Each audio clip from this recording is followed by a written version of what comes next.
Chapter 54. Mr. Sinister stepped forward and said, "Allow me, Master."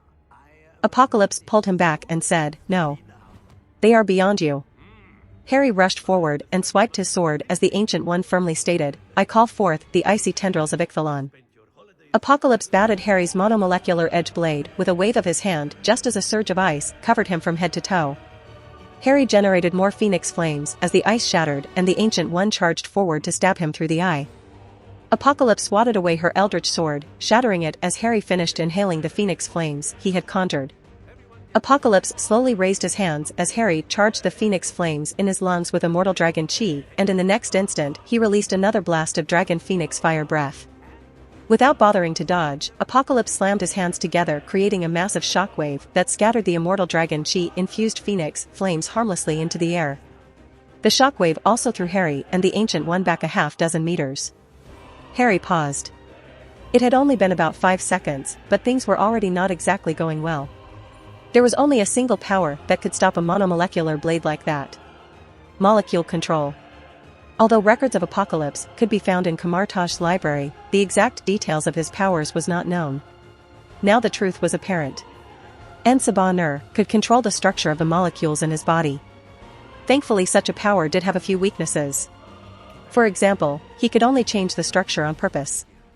This meant while he was biologically immortal and could heal from any wound, his cells did not repair themselves automatically like Logan's did. He would have to will the repair to occur manually.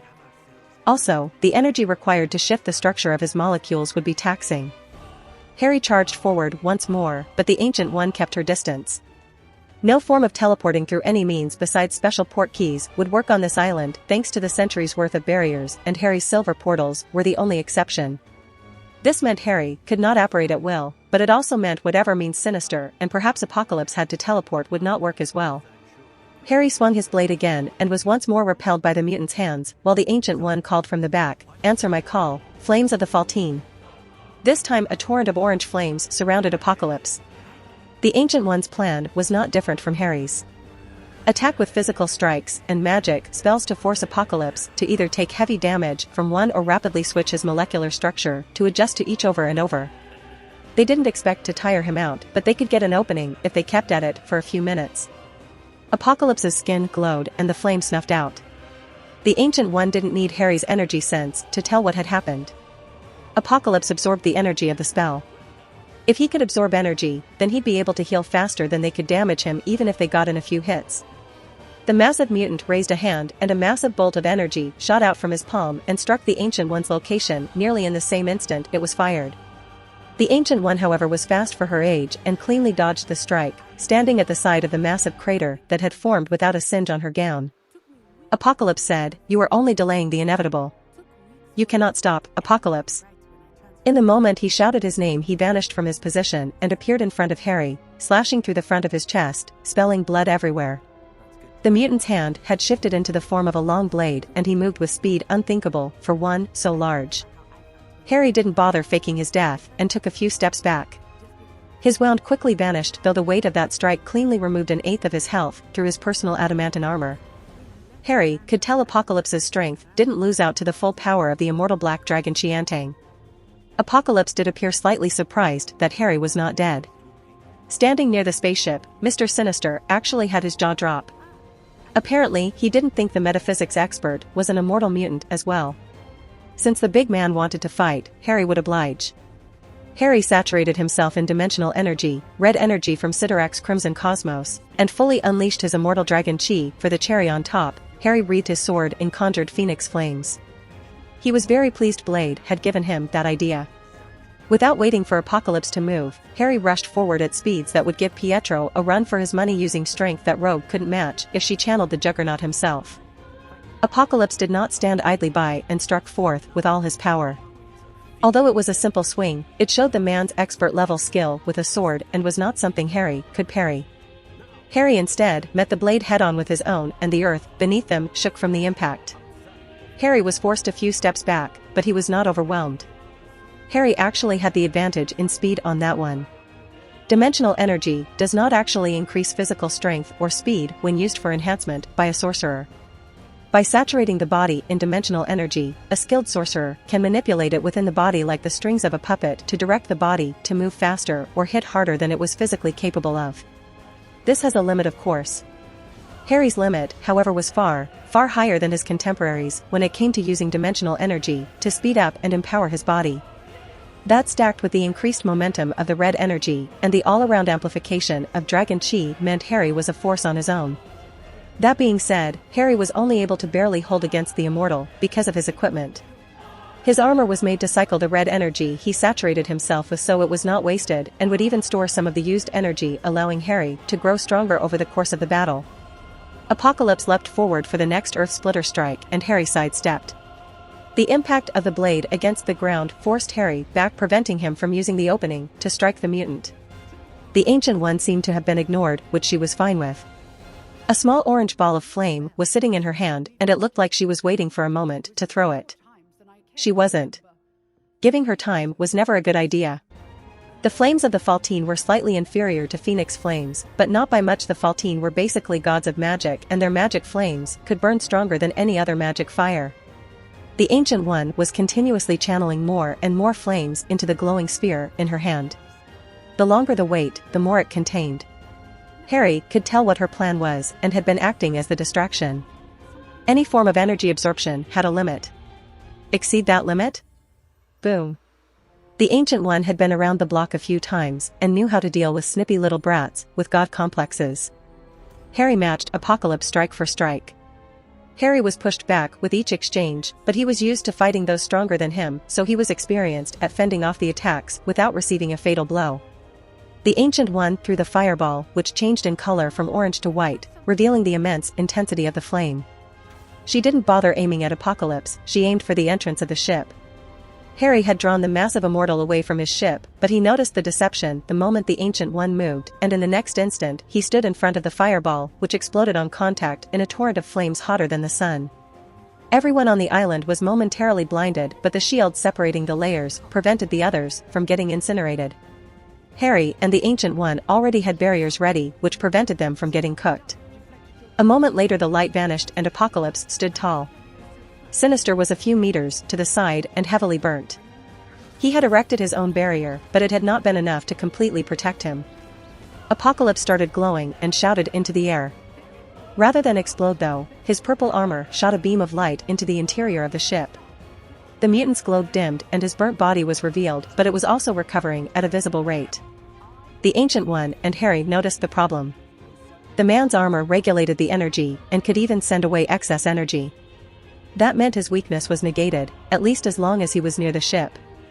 This time Apocalypse charged forward, but towards the Ancient One. He'd wised up on who was the most dangerous. Harry paused and checked the other battles. Gambit was covered in layers of vines and didn't seem to be getting up. Storm was encased fully in ice.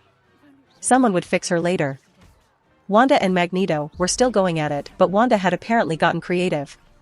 Inside her section, there appeared to be a gigantic, building-sized acid slime. It seemed to just melt all the metal, and eventually the Master of Magnetism would just run out.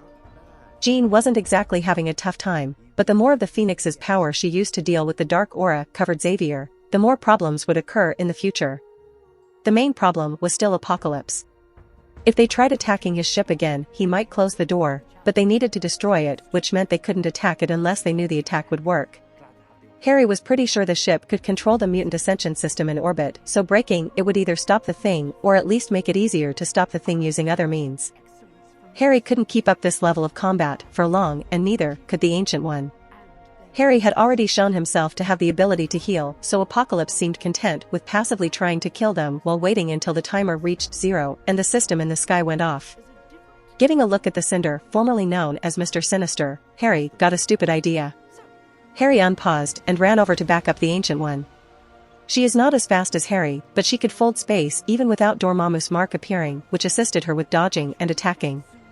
From an outsider's perspective, the space around her looked like it contained many floating planes of glass and mirrors, which broke off and multiplied and came together with each movement. Apocalypse looked like he was fighting a kaleidoscope. Harry created dimensional blades with his fingers and slashed them over the tops of his arms, spreading blood everywhere. Before landing, the blood started floating and then came together into a pattern.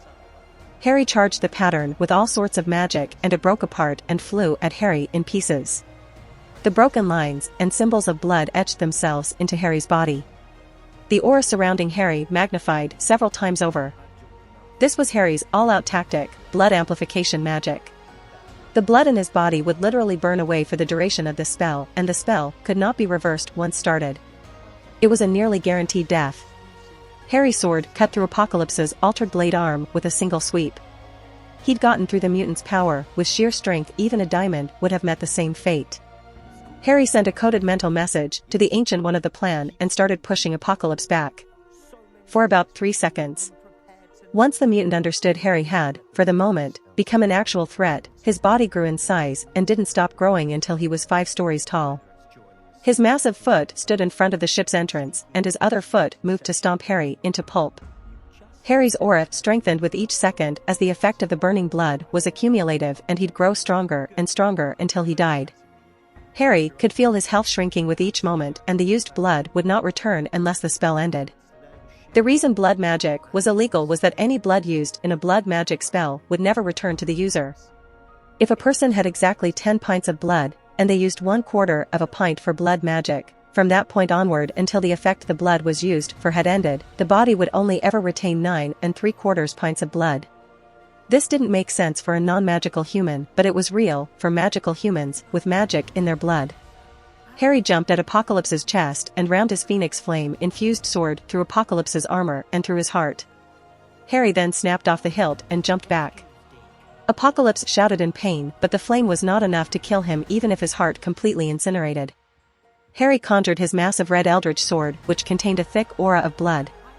Apocalypse bent down to smash his fist into Harry to turn him into meat paste, but Harry jumped up and used pure strength to slice off the enormous arm.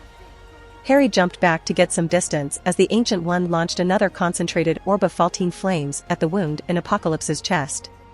Another blinding light whitened the sky. Harry crossed his fingers and hoped this next part would work.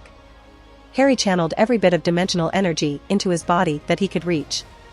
In a moment, Harry felt his body reach the limit. The last time he did this, he exploded in a shower of gore and died. This time, Harry tried to remember the feeling he had when Sinister took away his power. Cracks formed along Harry's body as if he was about to shatter, but in the next moment his eyes opened with a pitch-black glow. Harry's body instantly turned black and exploded, but not into a shower of blood and gore. As the blinding effect of the Ancient One's spell faded, a massive cloud of black ash filled the space. In the next instant, the ash immediately rushed towards Apocalypse and turned into a black vortex as it spun around Apocalypse's glowing form. The ash was not attacking the mutant himself, it was attacking the armor. Sparks of purple light shot out from the armor, much to the Ancient One's relief. Harry's wizard magic was always destructive against technology.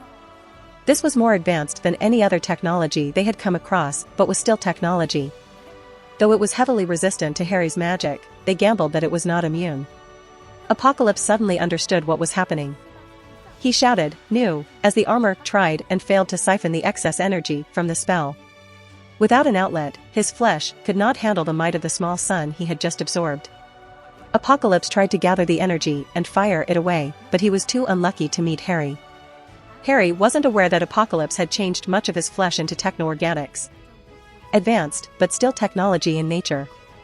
Harry's magic was not intentionally attacking him, but the technological aspect of his body was not responding as it should to manually discharge the excess energy. In the next instant, the titanic mutant exploded. A massive surge of energy hit the ship as well.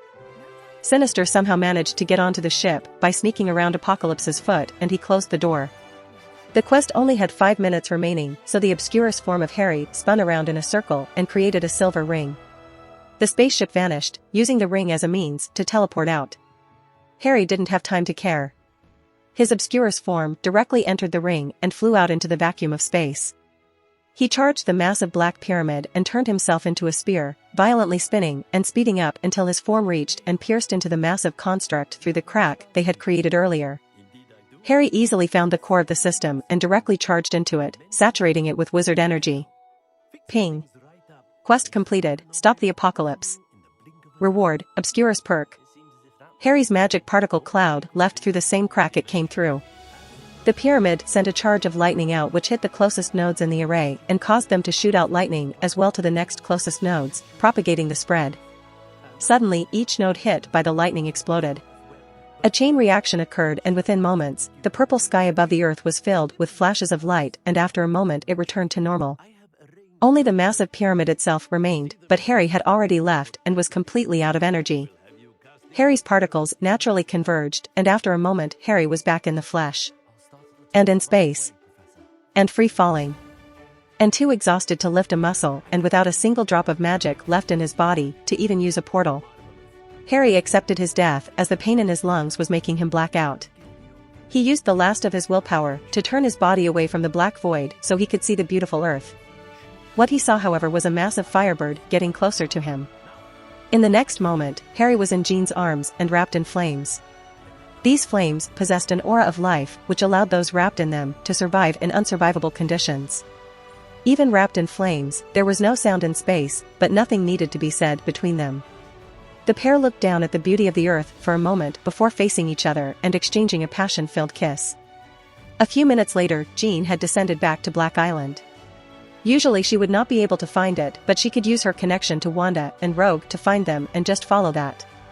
As soon as they landed, Harry felt a rush of energy enter his system. You have leveled up. You have gained the perk, Technomancy. Harry was not sure which had shocked him more. The fact that he went up 10 levels to 252 from absorbing Apocalypse's energy, or the perk. Perks massively reduced the difficulty of a skill set. Harry had no idea how powerful a Technomancer Apocalypse must have been for his energy to grant Technomancy when Harry absorbed it, but he wasn't going to complain. This would allow Harry to write programs without typing, directly from his mind. He was tempted to think of all the thousands of things he could use that for. Not to mention the Obscurus perk would allow him to more easily control his Obscurus form without blowing up on purpose. However, Harry put all those thoughts aside. He had something much more important to do at the moment. When Apocalypse died, the control discs exploded. Harry wasn't sure if that was a good thing or not, but he could admit that that sort of technology would do no one any good in any hands. Harry sat down and meditated to recover, and the Ancient One freed Aurora and healed her while Hermione and Wanda used what they knew of healing spells to take care of those with heavier wounds. Hermione herself was a mess from all the wind, and Neville was more than a little battered from the explosions, but neither held it against Harry, as they seemed to half expect this result when they agreed to attend his wedding. Harry smiled that his first friends knew him so well. The only ones who got off badly were Aurora and Xavier.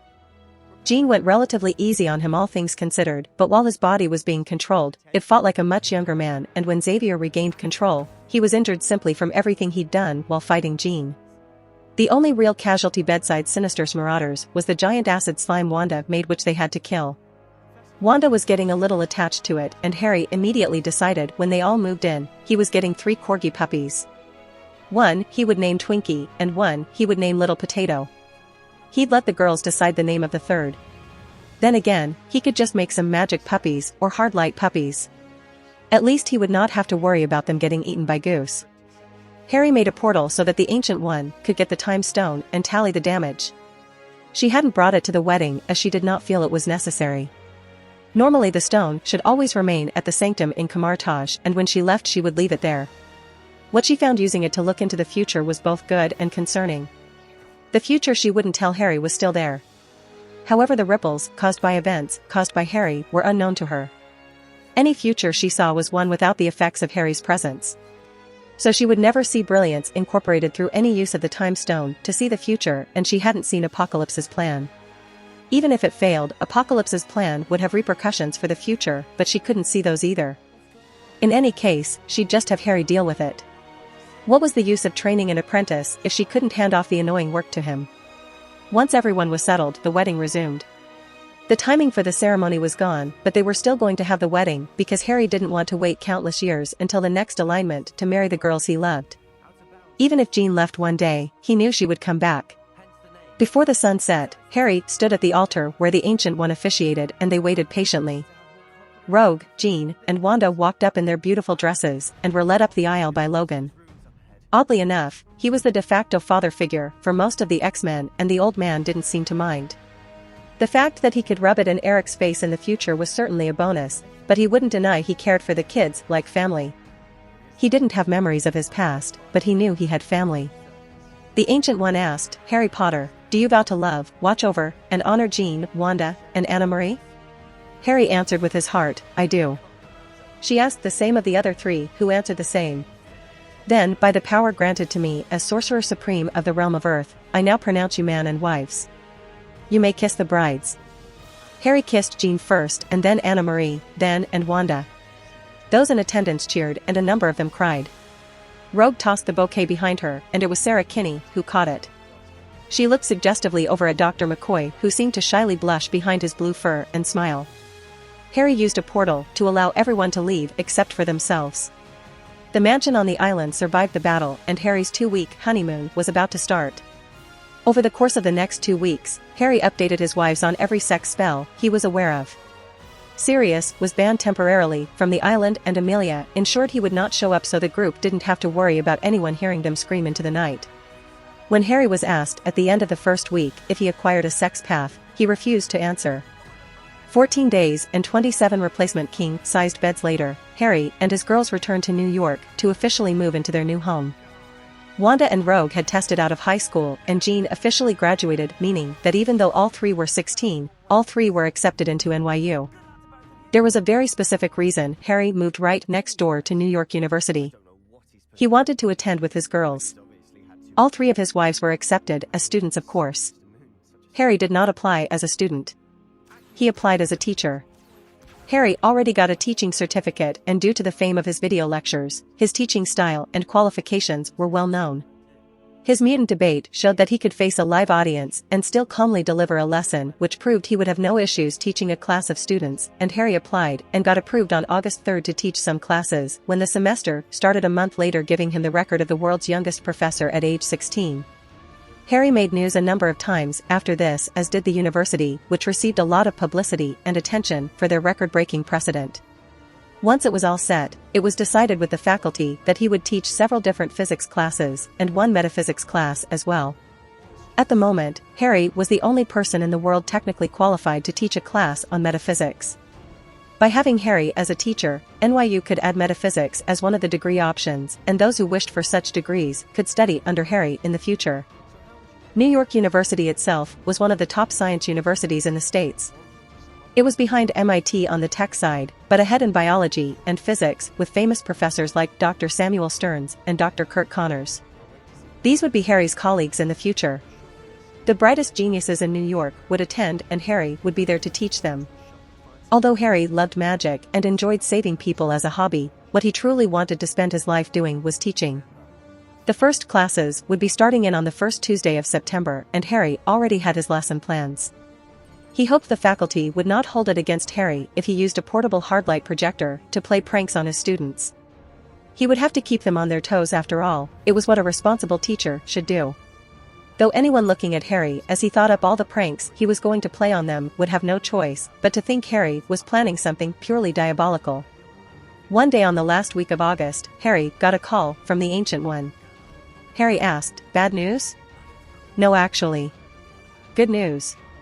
I have been in contact with a Grand Master of Good Chi Magic in San Francisco, and it seems he has agreed to send some assistance to you." Why does that sound incredibly vague? Well, we have been exchanging letters, so it does take time for our exchanges to go through. Letters? As in paper mail with stamps? From Tibet to San Francisco? Yes to all of the above. I see. And when shall this vague assistance arrive? Knock knock knock knock knock. Harry sighed and he could almost see the Ancient One smiling at the other end of the phone. Someone is apparently at the door. I'll call you later. Harry hung up and walked downstairs while looking over the place.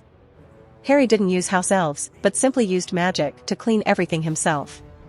It wasn't that he had anything against house elves, but they could be tracked if you knew how and were not the brightest bunch. Plus the house had so much magic built directly into it that some parts cleaned themselves.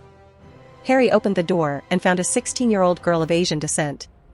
Despite the matching ages, her head only came up to Harry's shoulders, but her short, thin stature hid what Harry could tell was an excellently toned body he would not believe did not practice some form of martial arts. She had black hair, which ran down to her shoulders, with bangs framing both sides of her face and large brown eyes. She also had two heavy-looking suitcases. "Hey.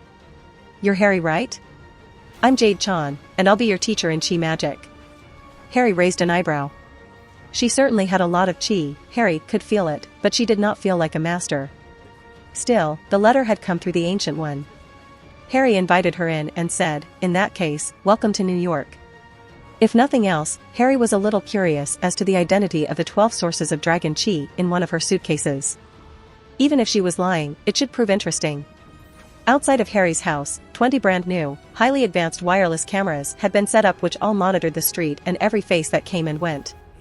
The moment she knocked on the door, Jade's face was scanned and running through several databases to locate her origin. Several alarms flashed on the screen and files were found from a subdivision of their organization. The file containing Jade Chan's name and picture had over 400 folders and over 10,000 incident reports. The agent who ran the search paled at the size of the file and immediately called up her boss. Yes, Fury, you need to see this. And you should probably call Captain Black from Section 13. Apparently, he knows her. If you want to support me, check out my Patreon at https://www.patreon.com/Kayashin. I tend to polls that decide important plot stuff in my P at Trian. Many thanks to my awesome patrons. Wilnet Duverne. Yami Tancho. Harold's Martinsons.